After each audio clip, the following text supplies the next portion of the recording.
Good morning. Welcome to Sew Like a Pro.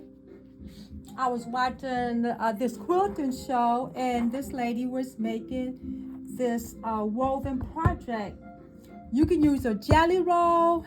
I use Scrappy. I say use up what you have. Shop in your closet. You may have jelly rolls in your closet, but I went Scrappy. So this is what we making.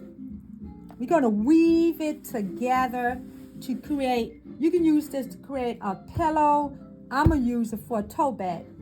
Then I just went through all of my scraps and I just found all pieces that were 2.5 inch wide. I cut pieces 2.5 wide.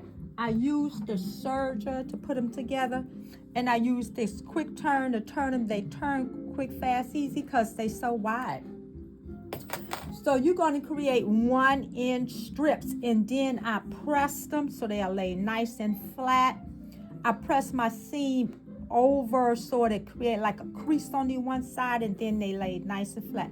You can put this seam, if you like, right down your center if you like, whichever way you want to do it.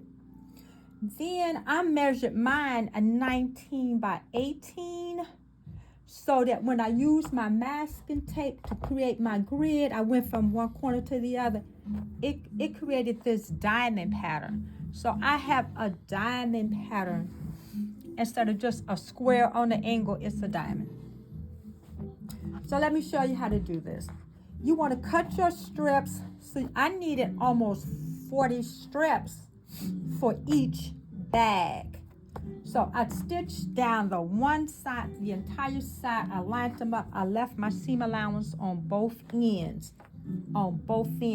Then I measured down my seam allowance, and I started my next line of fabrics. So you want to flip these up, and then you want to move every other one.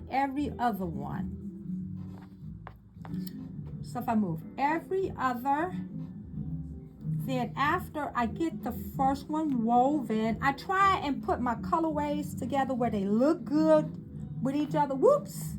Every other. You say, you go. Every other.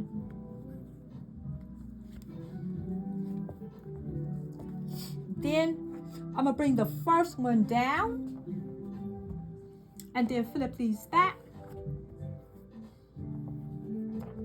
It's very easy.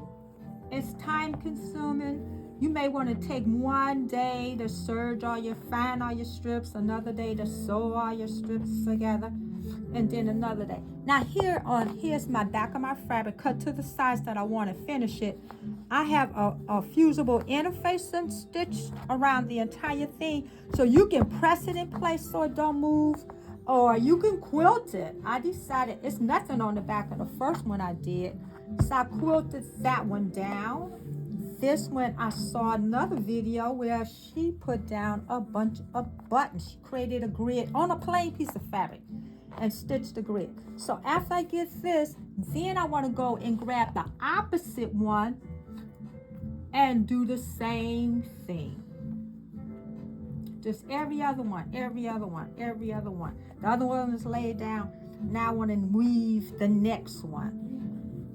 And you're going to do that, of course, until you finish the whole entire thing. And then you can decide how you want to finish it.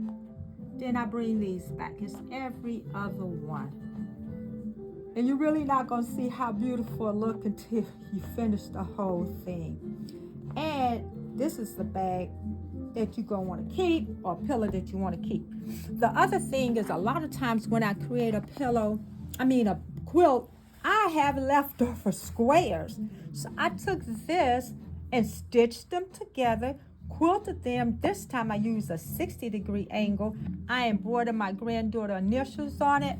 I have a beautiful piece of fabric on the inside.